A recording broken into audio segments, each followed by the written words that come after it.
ሰላም ጤና ይስጥልን ክቡራን ተመልካቾቻችን እንደምን አላችሁ? ይህ ቃለ ቀርን ሚዲያ ነው። ነጋሽ በዳዳ ነኝ። በጣም በሚያስገርምና በሚያስደንቅ መልኩ እንግዲህ ክቡራን ተመልካቾቻችን የቃል ኪዳኑ ታቦትን በተለያየ መልኩ የሚተቹ ሰዎች በዝተዋል። ከዛም ማለፍ ሲልም ደግሞ በነጠላው ያልደረሰባትን የአገልግሎት ሀገር ድርብርብ እያሉ ደግሞ ወደ መነገጃነትም እየወሰዱት ነው፣ ካህናቱም ጭምር ማለት ነው። ይሄ ጉዳይ እልባት ሊያገኝ የሚገባል በሁለት መልኩ ማለት ነው። ክብረ በዓላት እስኪሰለቹን ድረስ በድርብ ጽላቶች አብያተ ክርስቲያናትን እያጨናነቁ ያሉ ካህናትና እንደዚሁም ደግሞ ኃያሉን የቃል ኪዳን ጽላት ደግሞ በአደባባይ የሚዳፈሩትንም በተመለከተ እስቲ የተወሰነ አንድ ሐሳብ እናንሳ። ብፁዕ አቡነ ጎርጎርዮስ እንዲህ ሲሉ ያብራራሉ። የኦሪት ጽላት እግዚአብሔር በደመና ተከናንቦ ሙሴን አሮንን የሚያነጋግርበት ለእስራኤል ብቻ በረድኤት የሚገለጥበት ዙፋን ነበር። ይህ ግን የአዲስ ኪዳኑ ታቦት የአምላክ ሥጋና ደም የሚፈተትበት ጌታችን ሥጋዬን የበላ ደሜን የጠጣ የዘላለም ሕይወት አለው፣ ሥጋዬን ብሉ ደሜንም ጠጡ እያለ ያመኑትን የሚጠራበት የምህረት መሠዊያ ነው። ክብርና ስግደትም የሚደረግለት ስለዚህ ነው። የኢትዮጵያ ቤተ ክርስቲያን ታሪክ ገጽ 109ን መመልከትም ይቻላል።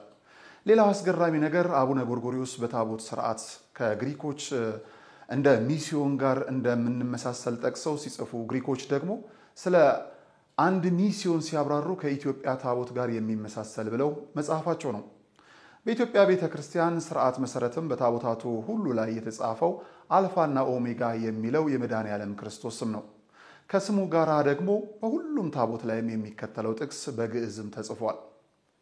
ከመ ለስሙ ለኢየሱስ ክርስቶስ ይሰግድ ኩሉ ብርክ ዘበሰማያት ወዘበምድር። ይህም በሰማይና በምድር ከምድርም በታች ያሉ ሁሉ በኢየሱስ ስም ይንበርከኩ ዘንድ የሚል ነው። በታቦታቱ ፊትም የሚሰግድ ሰው ለምን እንደሚሰግድ በታቦታቱ ላይም የሚጻፈው ይህ ጥቅስ ያስረዳናል። ምክንያቱም ጉልበት ሁሉ ለኢየሱስ ስም ይሰግዱ ዘንድ ስለሚገባም ነው። የክርስቶስ ሥጋ እንደሚቆረስ ደሙ እንደሚፈስ የሚያምን ሰው በዚህ መሠዊያ ፊትም በፍርሃት ለክርስቶስ ይሰግዳል።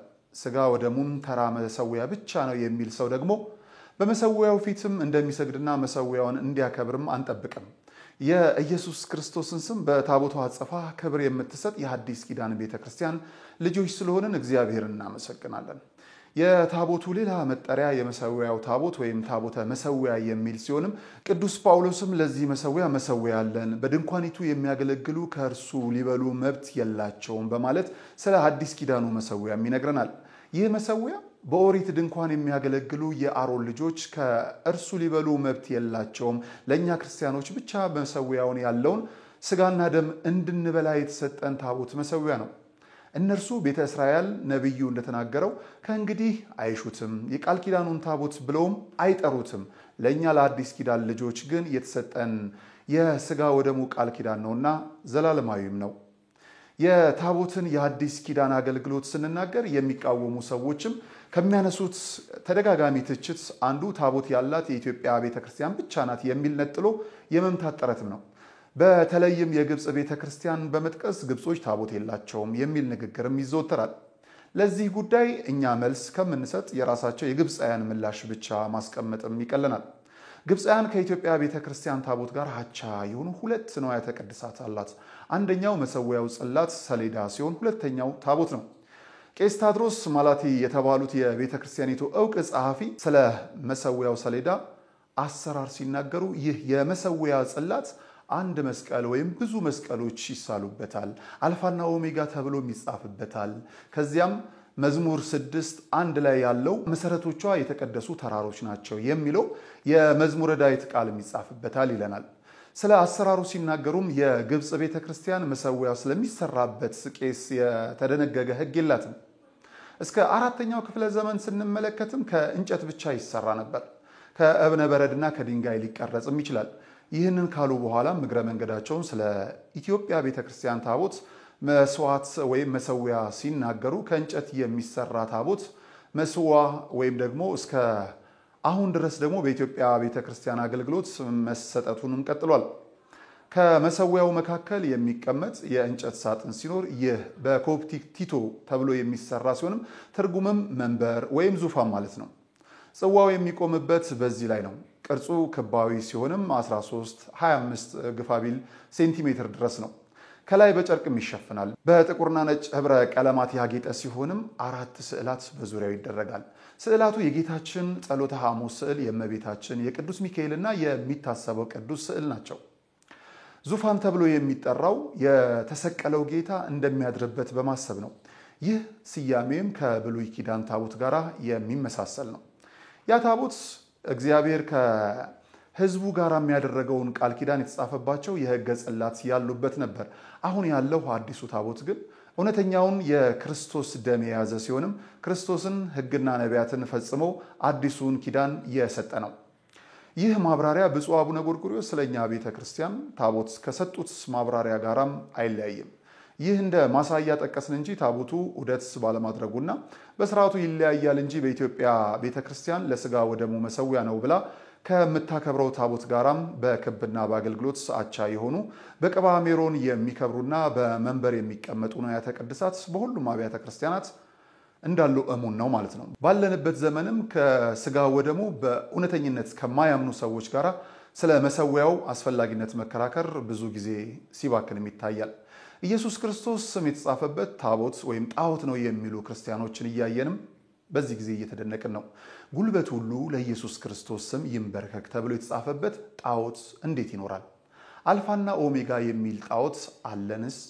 ወንጌል በላዩ ላይ የተቀመጠበት በቅባ ሜሮን የከበረ ስጋ ወደሙ የሚፈተትበት ታቦት እንዴት ጣዖት ተብሎ ይጠራል? አሃዱ አብ ቅዱስ፣ አሃዱ ወልድ ቅዱስ፣ አሃዱ ውእቱ መንፈስ ቅዱስ ተብሎ በስላሴ ስም የሚቀደስበትን ታቦት ባዕድ አምልኮ ለማለት መዳፈርስ እንዴት ያስደነግጣል። አንዳንዶች እንደውም ማለፍ ብለው ታቦት ተሰርቆ ተሸጠ የሚሉ ዜናዎችን በብዛት እየሰማንም ይገኛል። እንኳን የክርስቶስ ስም የተጻፈበት ታቦት ቀርቶ ራሱ ክርስቶስ በ30 ብር ተሽጦ ከሊቶስጥራ እስከ ቀራንዮ እየተተፋበት እየተደበደበ ተጎትቶ ተሰቅሎስ የለምን? ይህንንስ ማስተዋል ምን አነሰን? ክብር ይግባውና ኃይል የለውም ሊባልስ ይችላል ወይ የሚለውንም መጠየቅ ያስፈልጋል። ታቦቱን ገልጠን እናያለን ብለው ደግሞ እየፎከሩ ቤተክርስቲያንን እያዋረዱ የሚመስላቸው በታቦታቱ እግዚአብሔርን የምታመልከውን ቤተ ክርስቲያንን ታቦት ታመልካለች ብለው ያላለችውን በግድ ብላለች ብለውም ድርቅ የሚሉ ሰዎች ስናይ ደግሞ ከማዘን ውጪስ ምን እንላቸዋለን? ቤተ ክርስቲያን ታቦትን የምትሸፍነው ስለሚሰዋበት የጌታችን ስጋና ደም ክቡር እንጂ ቢገለጥ የምታፍርበት ነገር ኖሮም አይደለም። ቢገለጥ የሚታየው የመድኃኔ ዓለም ክርስቶስና የቅዱስ ስሙ ነው። ጌታዋ ዕርቃኑን በመስቀሉ ያላፈረችበት ቤተ ክርስቲያን ስሙ በተጻፈበት ታቦት በፍጹም አታፍርም። በጣም በሚገርም በሚያስደንቅ መልኩ ይህንን ሐሳብ መምህራችን መምህር ዲያቆን ሄኖክ ኃይሌ ጥር 10 2009 ዓመተ ምህረት ላይ ነበረ ያሳለፉልን። በጣም በሚገርም በሚደንቅ መልኩ ይህንን ሐሳብ ተመልክቼ አይቼ ካየው በኋላ እንዲህ የከበረውን የቃል ኪዳኑን ታቦት በዛኛው ቤት ያሉ ግለሰቦች ታቦቱን አውጥተን እንሰብረዋለን፣ ፈቃድ ይሰጠን፣ እንዲህና ሌሎች ሐሳቦችን ያነሳሉ። በእኛ ቤት ያሉ ደግሞ ያልገባቸው የቃል ኪዳኑን ታቦት ደባል እያስገቡ ቢዝነስ ማድረግም የጀመሩበትን አጋጣሚ ከሊቀ ሊቃውንት አፍ እንዲህ ስሰማ ምን እየሆንን ነው የሚለው ሐሳብ መጣብኝ። እስቲ ቪዲዮን ተመልክተን እንመለስና አህያና ግርዛትን ደግሞ እንመልከት። ታቦትም እኮ አሁን የገቢ ምንጭ ሆኗል። በጣም በሚያሳዝን ሁኔታ ሲጀመር እንኳንስ አንድ ደብር ላይ እንዲሁ ዝም ብሎ ብዙ ታቦቶችን እንዲሁ ማንገስ ይቀርና ጎረቤት ላይ እንኳን ለምሳሌ ቅድስት ማርያም ካለ በብዙ ርቀት ነው ቅድስት ማርያም ቤተክርስቲያን መሰራት ያለበት። አሁን ሌላ ነገር ነው ያለው። ዙሪያው ላይ ደርቦ ድርብ ታቦቶች አሉ። በዚያ ምክንያት የሆነ መረጋጋት ያለው አይደለም። በዚያ ላይ እኛ ደስ ብሎን ናፍቆን የምናከብረውን የንግስ በዓል ዛሬም ንግስ ነው እንዴ እንድንል የሰለቸ የክብረ በዓል አይነት እንድናይ ነው ያደረገንና ከዚያ ውጭ ደግሞ እንደው በዓላት የሚበዙበት ኢንቴንሽንም ምናልባት እዚህ ሚዲያ ላይ ባልናገረው ደስ ይለኛል። ግን ጥሩ አይደለም። ታቦት እውነት ቅዱስ ሚካኤልን ለማክበር ነው እንደው ዝም ብሎ 16 ታቦት አንድ ላይ አድርጎ ወይ ደግሞ እንደው በትንሽ አጋንኛው እንዳይሆን 5-6 ታቦት እንደው በአመቱ ሁሉ ቀናት ናቸው እኮ ነፃ የሚሆኑት የሆኑ ወራት ናቸው። ይሄን ሁሉ እውነት እንደው ለበረከት ብለው ነው አብያተ ክርስቲያናቱ የሚያደርጉት። ያው ስለሚያውቁት ምንም ዝርዝር አያስፈልግም። እና ምናልባት አንዳንድ ጊዜ እንዲህ አይነት ነገሮች በጣም አደገኛ ናቸው። ህዝብ መሰብሰቢያ ተብሎ ሌላም ነገር ተብሎ የሚደረገው ነገር አስፈላጊ አይደለም። መምህራችንን ቃልዮትን ያሰማልን። ከዚህ ድርጊታችን መቆጠብ የቃል ኪዳኑን ታቦት አክብረን ልናስከብርም ይገባል። ወደ ሁለተኛው ሐሳብ እስቲ ልውሰዳችሁ። አህያና ግርዛት። አሁን አዲስ ኪዳን ነው። መገረዝ ግዴታም አይደለም። ዋናው ጥምቀት ነው። ባንገረዝ ምንም አይጎልብንም። በዚህ ጉዳይ በመጀመሪያው ቤተ ክርስቲያን ውዝግብ ተነሳ። አሕዛብ ሳይገረሱም ኖረዋል። ጸረ ግርዘትም ሆኑ አይሆንም ደግሞ እንዴት ግዝረትን እንተዋለንም ሲሉ ተሰሙ። ወደ ክርስትና የተጠሩት እነዚህ ሁለት ወገኖች ደግሞ ሁለቱም ከራሳቸው አመጣጥ አንፃር እውነት አላቸው። አሕዛብ የማያውቁትን ነገር መቀበል ሊገደዱም አይገባቸውም። ክርስትናም አላስገደዳቸውም። አይሁድ ደግሞ የኖሩበትን መተው አይችሉም። ክርስትናም ግዝረትን ባይጠይቅም አልከለከለም። በመጨረሻም በብዙ ምክር የሐዋርያት ቤተክርስቲያን አሕዛብን ያላገለለ እስራኤላውያንን ያላቃለለ ውሳኔ ወሰነች። ውሳኔው በጥሩ ቃል በመልእክቱ ቅዱስ ጳውሎስ እንዲህ ሲልም ገልጾታል። ማንም ተገርዞ ሳለ ተጠርቶ እንደሆነ ወደ አለመገረዝ አይመለስ። ማንም ሳይገረዝ ተጠርቶ እንደሆነ አይገረዝ። እያንዳንዱ በተጠራበት መጠራት እንደዚሁ ይኑር። አንደኛ ቆሮንቶስ ምዕራፍ 7 ቁጥር 18 እስከ 20 ድረስ የምንመለከተው ኃይለ ቃል ነው። በዚህ መሰረት ኦሪትን ተቀብለው ተገርዘው ወደ ክርስትና የተጠሩት እስራኤል በመገረዛቸው እንዲቀጥሉ እንጂ ወደ አለመገረዝ አይመለሱ ተባለላቸው። ሳይገረዙ የተጠሩት አሕዛብ ግን መገረዝ የእነርሱ ልማድ አልነበረምና አይገረዙ ተባለ። ይህ ለእስራኤል የተወሰነ ውሳኔም እንደ ኢትዮጵያ ኦሪትን ተቀብላ ለኖረችና ተገርዛ ሳለ የተጠራች ሐውልቶቿ ሳይቀር የተገረዘ ወንድ የሚያሳዩባትን ሀገር ላይም ይጸናል ማለት ነው። ይህ ውሳኔ ለሁለቱም እንደ ግዝረት ያሉ ህግጋት ይሰራል። ማንም ተገርዞ ሳለ ተጠርቶ እንደሆነ ወደ አለመገረዝ አይመለስ። ማንም ሳይገረዝ ተጠርቶ እንደሆነ አይገረዝ። ማንም አህያ እየበላ ተጠርቶ እንደሆነም አህያ ወደ አለመብላት አይመለስ። ማንም አህያ ሳይበላ ተጠርቶ እንደሆነም አህያ አይብላ። የአህያን ስም በአሳማ በአይጥ በውሻ ወዘተ እየቀየሩ አረፍተ ነገር ይስሩ። ሐሳቡ ያው ነው። ግዝረትም የማይበሉ ምግቦች ከ163 የአይሁድ ህግጋት ውስጥ ናቸው። እስራኤል በግዝረት ቀጥሉ ሲባሉ ደስ አላቸው። አሕዛቡም አትገረዙ ሲባል ደስ ብሏቸዋል። ለእስራኤል ሄደ የአሕዛብን ዜና ብትነግራቸው ማንም እንኳን ግዝረት ግድ ባይሆንም ቅር ይላቸዋል።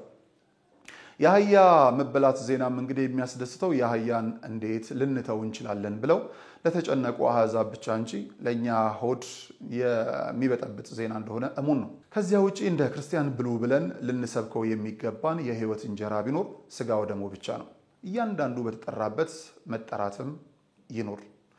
ባለ 50 እንግዲህ ትላንትና አጠናቀናል። ዛሬ ዓርብ ሮቡን ጀምረናል። አሳ ይበላል ወይስ አይበላም ለሚሉ እንደ አንድ ማስታወሻ ይሁን። የሐዋርያት ጾምም ከፊት ይጠብቀናል። አሳ ይበላል ወይስ አይበላም? አለፍ ሲልም ደግሞ የፍልሰታ ጾም አለ። ብዙ አጽዋማት ከፊታችን አሉ። አሳ ይበላል ወይስ አይበላም? አውደ ዓመት ሲደርስ ደግሞ በዚህ ሰዓት ይታረዳል ወይስ አይታረድም የሚሉ ጭቅጭቆች በጣም እልፎች ናቸው። ለእንደነዚህ አይነት አስተሳሰቦች የተሰጡም ጭምር ሊሆን ይችላሉ። ህይወትን በማይቀይር ዓመታዊ ክብረ በዓልን ተገን በማድረግ የማህበራዊ ሚዲያን ግርግር ለማምጣት አሊያም ደግሞ ሆድ ሲያውቅ ማታ የሚሉ አስተሳሰቦችን ለማስረጽ የሚነሱ ሐሳቦች በዚህ ማሰሪያ ይኖራቸዋል ማለት ነው። ከላይ የተነሱ ሐሳቦችን ዲያቆን ሄኖክ ኃይሌ በ2017 ዓ.ም የጻፉልን መሆኑ ሊዘነጋ አይገባም ማለት ነው። ክቡራን ተመልካቾቻችን ቃለ ቀርን ሚዲያን ነው እየተመለከታችሁ ያላችሁት። እንዲህ ነፍስን የሚያረሰርስ ቃለ ወንጌልን ከመምህራኖቻችን ሐሳብ ይዘን በመምጣት እንደዚህ ሙያዊ የሆነ አቀራረብ ታክሎበት ደግሞ ወደ እናንተ ማቅረባችንን የምንቀጥል ይሆናል ማለት ነው። ቃለ ቀርን ሚዲያን ነው እየተከታተላችሁ ያላችሁት። ከኛ ጋር ስላላችሁ ስለምትሆኑም ጭምር ከልብ እናመሰግናለን። ነጋሽ ሚዲያም ደግሞ በሌላ ገጹ በሌላ አቀራረብ እንደዚሁ የሚጠብቃችሁ ይሆናል። ሰላም እግዚአብሔር ከሁላችን ጋር ይሁን። መልካም ጊዜ። መድኃኔ ዓለም ሞትን ድል አድርጎ በኃይሉ ስለተነሳ በፋሲካው ማግስት ገዳማውያኑን በፍጹም እንዳንረሳ።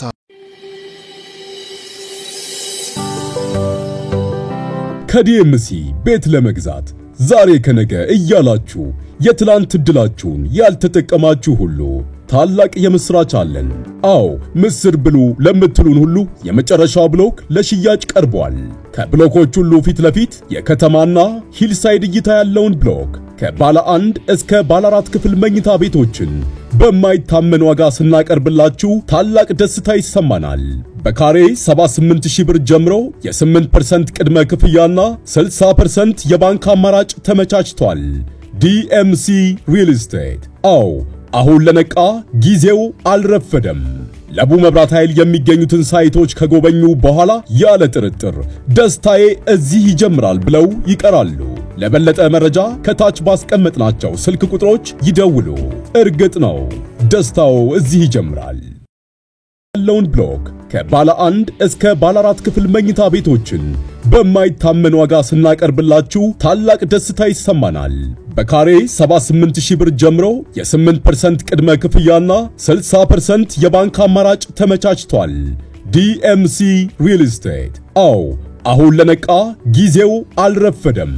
ለቡ መብራት ኃይል የሚገኙትን ሳይቶች ከጎበኙ በኋላ ያለ ጥርጥር ደስታዬ እዚህ ይጀምራል ብለው ይቀራሉ።